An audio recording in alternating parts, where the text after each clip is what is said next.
Hello friends, in last lecture we have studied the next chapter, that is cell structure and organization, and in previous lecture we have studied about that what is meant by cell, what are the different types of microscope and how we can use, and what is meant by totipotency, what is meant by cytology and cell theory.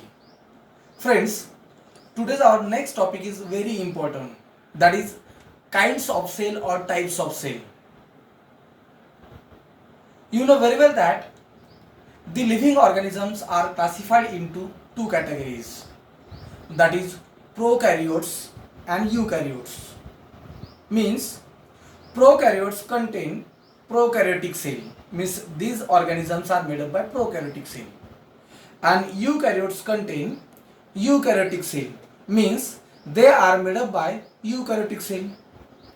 So what is the actual definition of prokaryotic cell and eukaryotic cell? Okay, and its example. Prokaryotic cell means the cells do not have well defined nucleus, and other say membrane bound cell organelles is called prokaryotic cell. So what is the actual definition of prokaryotic cell? The cell do not have well defined nucleus and other membrane bound cell organelles is called as prokaryotic cell. Actually prokaryotic या word मध्येच त्याचं meaning दिलेलं आहे. काय दिलंय? Pro means primitive and carrion means nucleus. The cell in which primitive nucleus are present means not true, it is false. Okay, not true, it is false, it is primitive, not well organized or not well developed. Okay, hence it is also called as prokaryotic cell. मग आता प्रोकॅरियोटिक सेलची definition तुम्हाला इतक्यात काय सांगितले मी त्या ठिकाणी ते simple. Yes, the cell do not have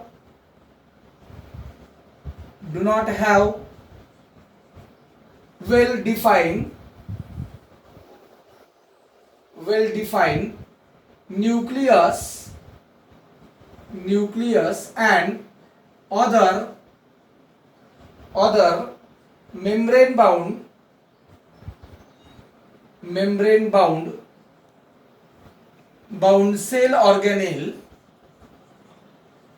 membrane bound cell organelles is called prokaryotic cell. त्याला मात्र काय म्हणतो आपण तर prokaryotic cell म्हणतो. मग prokaryotic cell ची डेफिनेशन काय सांगितली? The cell do not have well defined nucleus and other membrane bound cell organelle is called as prokaryotic cell. And the example of prokaryotic cell is bacterial cell. Okay, prokaryotic cellचं example कोणतं असतं तर bacterial sale. जसं बघा मी तुम्हाला सांगितलंय की युकॅरियोटिक sale मध्ये काय असतं त्या ठिकाणी ते the cell are having two nucleus, okay, and double membrane bound cell organelle are called as eukaryotic cell. Okay, तिला काय म्हणतात तर युकॅरियोटिक सेल म्हणतात. आणि प्रोकॅरियोटिक सेल म्हणजे काय? ज्याच्यामध्ये वेल डिफाईन्ड न्यूक्लियस नसतो किंवा मेम्ब्रेन बाउंड सेल ऑर्गॅनेल नसतात. फॉर एक्झाम्पल कोणतं तर बॅक्टेरियल सेल. मग आता पुढचा टॉपिक आपल्याला याच्याप्रमाणे महत्त्वाचा स्टडी करायचा आहे तो कोणता असेल तर स्ट्रक्चर ऑफ बॅक्टेरियल सेल. मित्रांनो, तुमच्या समोर बॅक्टेरियल सेलची डायग्राम इथे काढलेली आहे. Okay, and this bacterial cell consist following parts. मग बॅक्टेरियल सेल मध्ये कोणते कोणते पार्ट्स असतात तर फर्स्ट इथे आहे इट कन्सिस्ट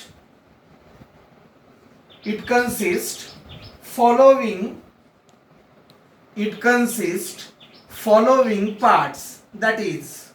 मग बॅक्टेरियल सेल मध्ये कोणते कोणते पार्ट्स असतात तर फर्स्ट असेल cell envelope. Okay, second part असेल त्या ठिकाणी तिथे सायटोसॉल. थर्ड असेल मिसोझोम्स.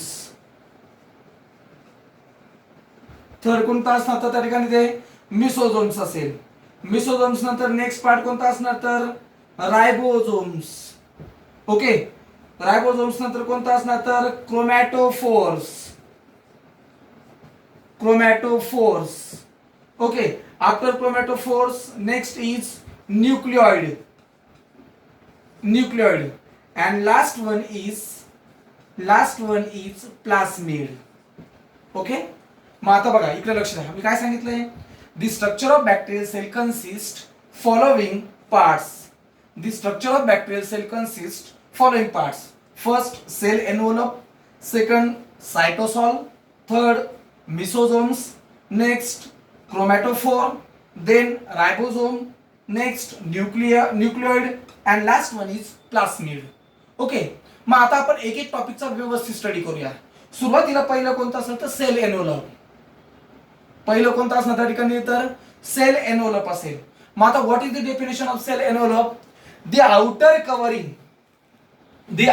Covering of bacterial cell is called as cell envelope.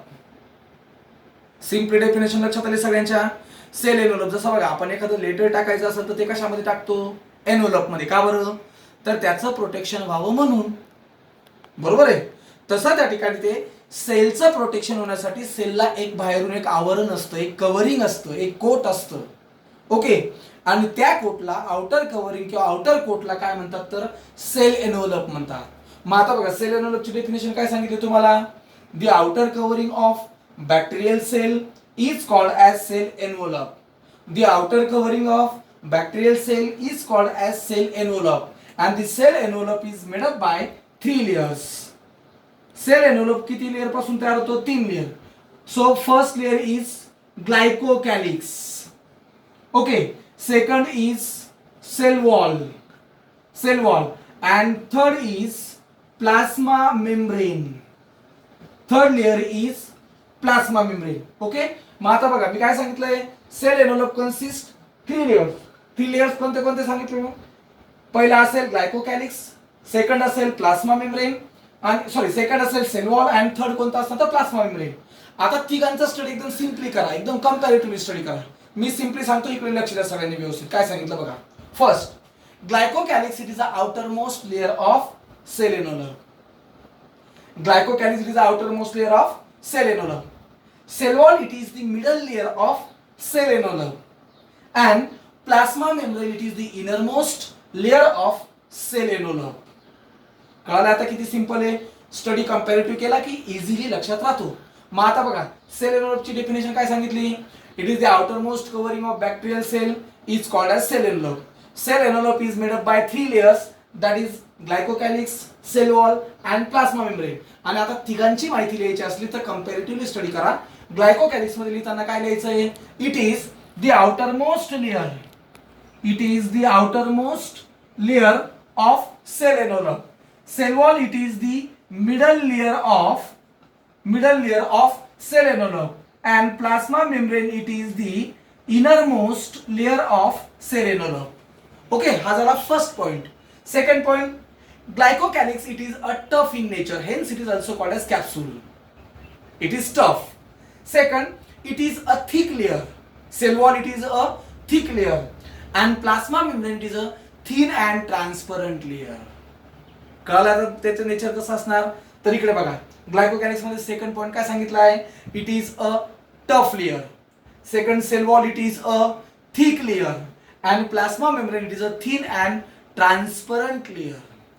आता third point, glycocalyx is made up by polysaccharides. Glycocalyx are made up by polysaccharides and proteins. Glycocalyx कशापासून तयार होतो तर पॉलिसॅकराइड आणि प्रोटीन्स पासून. Cell wall is made up by peptidoglycans and murine. Peptidoglycan and murine. आता पेप्टिडोग्लायकॅन आणि म्युरेन मध्ये एक फरक सांगतो. जर ग्राम पॉझिटिव्ह बॅक्टेरियाची सेल वॉल असेल तर ती सेल वॉल पेप्टिडोग्लायकॅन पासून तयार होते, आणि जर ग्राम निगेटिव्ह बॅक्टेरियाची सेल वॉल असेल तर ती सेल वॉल म्युरेन पासून तयार होते. म्युरेन कळलं का? ती कशापासून तयार होते? म्युरेन पासून. मग आता एक दानिश बॅक्टेरियोलॉजिस्ट होता ज्याचं नाव होतं त्या ठिकाणी ते हॅन्स क्रिश्चियन ग्राम. हॅन्स क्रिश्चियन ग्राम नावाचा जो काही सायंटिस्ट होता, ह्या सायंटिस्टने एक स्टेनिंग मेथड, स्टेनिंग म्हणजे माहिती आहे जसं आपण एखाद्या गोष्टीला कलर करतो, तसं त्याला एक स्टेनिंग प्रोसेस असते. ती स्टेनिंग मेथड त्याने पहिल्यांदा शोधून काढली. आणि जर त्या ठिकाणी इकडे बघा, जर स्टेन रिटेन होत असेल म्हणजे स्टेन टिकून राहत असेल, तो बॅक्टेरिया कलर्ड होत असेल, तर तो बॅक्टेरिया ग्राम पॉझिटिव्ह. आणि जो मी stain are not retain in outer covering, तर तो कोणता असेल तर ग्राम निगेटिव्ह असेल. Gram negative. लक्षात येते मी काय बोलतोय? हा. मग जर बॅक्टेरिया ग्राम पॉझिटिव्ह असेल तर याचा अर्थ त्या बॅक्टेरियाची सेल वॉल कशापासून तयार होते? पेप्टिडोग्लायकॅन. आणि बॅक्टेरिया जर ग्राम निगेटिव्ह असेल तर त्याची सेल वॉल कशापासून तयार होते त्या ठिकाणी? तर यस, म्युरेन पासून. ओके. म्हणून आपण म्हणताना काय म्हटलं? Cell wall is made up by peptidoglycan and murein. Peptidoglycan and murein. Okay. Plasma membrane is made up by phospholipids. Means yes, phospholipid means yes, phosphorus and lipid. Okay, phospholipids. Okay, and function. Glycocalyxचं function काय असणार? It is the outermost layer, so it is responsible for protection. Okay, cell wallचं function काय असणार? It gives mechanical strength. आणि plasma मेम्ब्रेनचं function सुद्धा काय असणार? तर त्या ठिकाणी ते it is helpful for protection as well as intracellular transport. Actually, these are all structures are helpful for protection and intracellular transport. Okay, so this is the information about that cell envelope. He information कशाची होती? तर sale envelope ची होती. Second point आहे cytosol. Cytosol is nothing but the cytoplasm like structure or cytoplasm. Okay, or it is also called as cytoplasmic matrix or intracellular fluid. मग आता definition कशी करा सायटोसॉलची? सिंपल डेफिनेशन करा. काय? It is the intracellular fluid present inside the cell. कारण इकडे बघा, सायटोसॉल कुठे प्रेझेंट आहे त्या ठिकाणी? ते यस, सायटोसॉल कुठे प्रेझेंट असणार? तर इनसाइड दी सेल. मग आता इनसाइड दी सेल मध्ये काय असणार? Actually it is why it is also called as cytosol because some cell organelles as well as some components are embedded or suspended or particles are suspended inside the cytoplasm, hence it is also called as cytosol. म्हणून त्याला काय म्हणतात? तर सायटोसॉल म्हणतात. Okay. मग आता बघा, आपण आधी सेल एनव्हलप बघितलं, त्याच्यामध्ये outer layer glycocalyx, middle layer cell wall आणि सेल वॉलच्या आतमध्ये जो थिन आणि ट्रान्सपरंट लेअर होता तो म्हणजे कोणता होता? तर प्लाझ्मा मेम्ब्रेन. ओके. आणि त्याच्या आतमध्ये काय आहे? तर सायटोसॉल आहे. मग सायटोसॉलची डेफिनेशन काय सांगितली मी तुम्हाला त्या ठिकाणी? ते सिंपल. काय? It is the intracellular fluid present inside the cell. It is a intracellular fluid present the inside the cell is called as cytosol. And cytosol contain, cytosol मध्ये काय काय असतं नीट लक्षात इकडे. First, water in large quantity or in more amount. Second, yes, the ions, soluble ions. Okay. water soluble molecules, proteins, etc. These are all components are present in cytosol. Okay. Next point is mesosomes. What is the mesosomes? इकडे बघा, तुम्हाला हे structure इथे दिसतंय मेसोझोम. मेसोझोमचं काय झालंय की जी plasma membrane होती ती प्लाझ्मा मेम्ब्रेन त्या ठिकाणी ते स्वतःला फोल्ड केले प्लाझ्मा मेम्ब्रेनने आणि एक फिंगर लाईक प्रोजेक्शन स्ट्रक्चर तयार झाले बघा इथे. मग आता मेसोझोमची डेफिनेशन एकदम सिंपल आहे. काय? The plasma membrane shows infoldings. इकडे बघा, फोल्ड झाले का त्या ठिकाणी ते? Simple definition. मेसोझोमची डेफिनेशन करताना कसं करणार?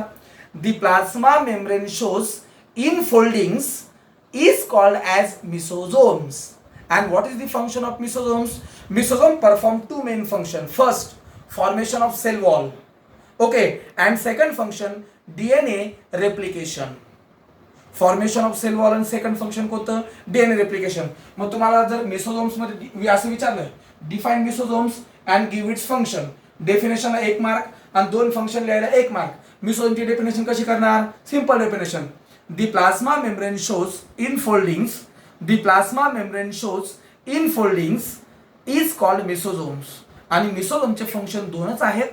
First, formation of cell wall and second, DNA replication. What is my DNA replication? The process in which formation of daughter DNA from parental DNA or new DNA from pre-existing DNA. एखाद्या आधीच्या DNA पासून नवीन DNA तयार करणं, त्या प्रोसेसला काय म्हणतो आपण त्या ठिकाणी देतो? Yes, this process are called as DNA replication. Okay. Next point is chromatophores. Actually, in some photosynthetic cyanobacteria, the longer extensions are present is called as chromatophore. मी बघा काय म्हटलं, एकदम शांततेत ऐका. काय म्हटलं मी? What is the chromatophores? In some photosynthetic cyanobacteria, the longer extensions are present are called as chromatophores, and these chromatophores contain photosynthetic pigments. मग आता तुम्हाला माहित आहे, जर क्रोमॅटोफोर्स कॅरी और कंटेन फोटोसिंथेटिक पिगमेंट, जर ते फोटोसिंथेटिक पिगमेंट असतात त्यांच्यामध्ये किंवा ते कॅरी करतात, तर फंक्शन काय असणार? फोटोसिंथेसिस. ओके. मग सीईटी मध्ये कधी कधी तुम्हाला असाही क्वेश्चन विचारला जातो, काय? Which photosynthetic organ are present in bacterial cell? तर त्याचा आन्सर कोणता असणार? क्रोमॅटोफोर. ओके. म्हणून इकडे बघा, आता क्रोमॅटोफोरची डेफिनेशन काय सांगितली मी तुम्हाला? In some photosynthetic cyanobacteria the longer extensions are present is called as chromatophores. Chromatophores carry photosynthetic pigment आणि त्याचं फंक्शन काय असणार? तर फोटोसिंथेसिस. नेक्स्ट पॉईंट कोणता असेल? तर रायबोझोम्स. ओके. नेक्स्ट पॉईंट कोणता असेल? तर रायबोझोम. एकदम सिंपल आहे. रायबोझोम म्हणजे काय? दी dense particles are present. The dense particle, इकडे बघा मी याला लेबल केलं बघा इथे, रायबोझोम. ओके. मग रायबोझोम मध्ये काय लिहायचं त्या ठिकाणी? ते the dense particles are present in the cytoplasm of cell is called as ribosomes.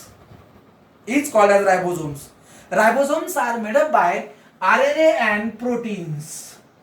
Ribosome कशापासून तयार होतात? तर RNA and proteins, and they are made up by two subunits.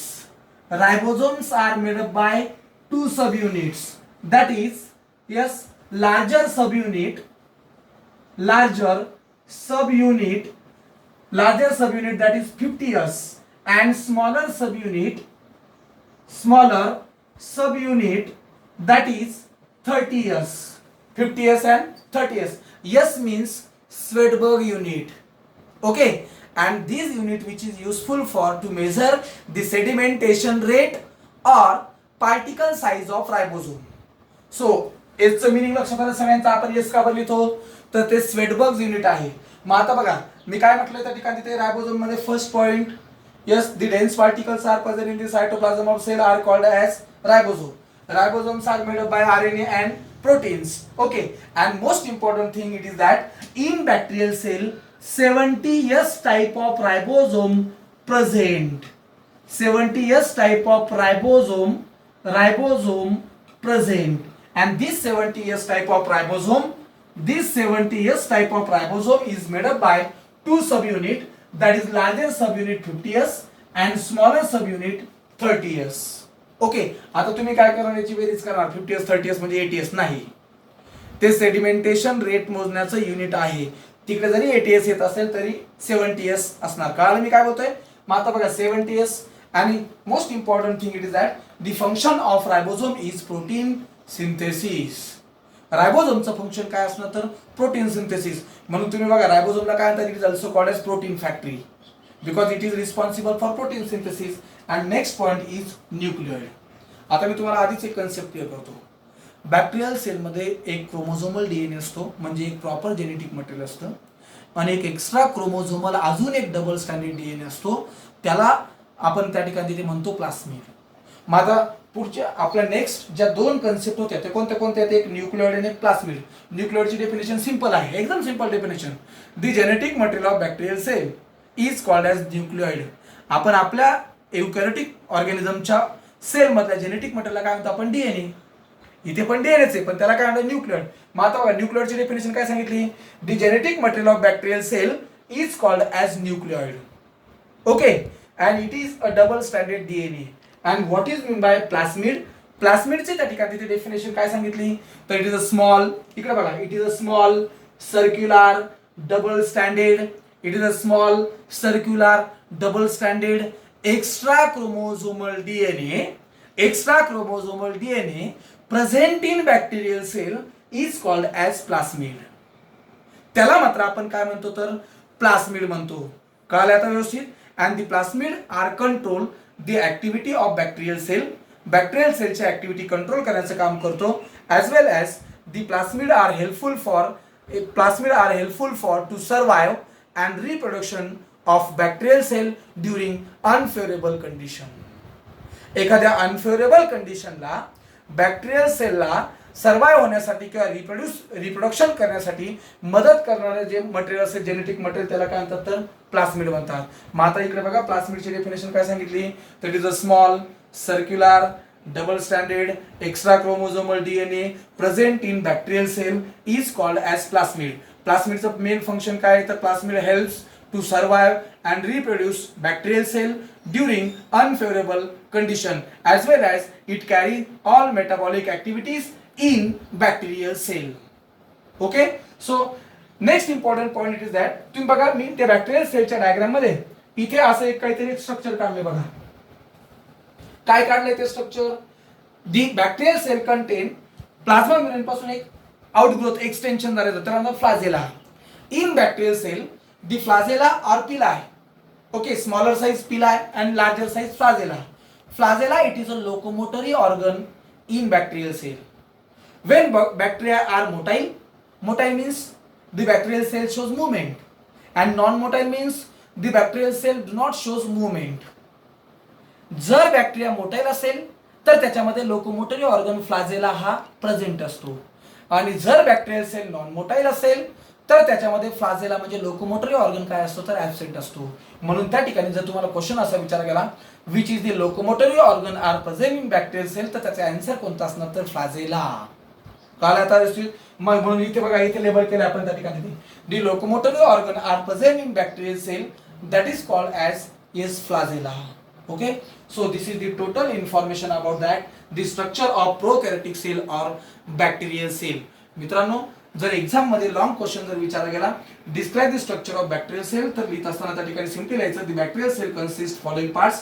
Sale envelope made up by 3 layer glycocalyx cell wall plasma membrane, त्याच्यानंतर cytosol, mesosomes, नंतर chromatophores, ribosomes, nucleoid and plasmid. आणि त्याच्यानंतर कधी कधी क्वेश्चन असा विचारला जातो for 3 marks draw a well label or neat diagram of prokaryotic cell or bacterial cell. त्यावेळेस मात्र तुम्हाला त्या ठिकाणी ते डायग्राम काढायचे. डायग्राम काढताना outer layer glycocalyx, middle layer cell wall आणि प्लाझ्मा मेम्ब्रेन. आणि त्याच्यानंतर त्या ठिकाणी इकडे बघा इनसाइड दी प्लाझ्मा मेम्ब्रेन तुम्हाला हे जे काही मी असं हे काढलंय ना बोर्ड ती चेन आहे, चेन ऑफ एन्झाइम्स.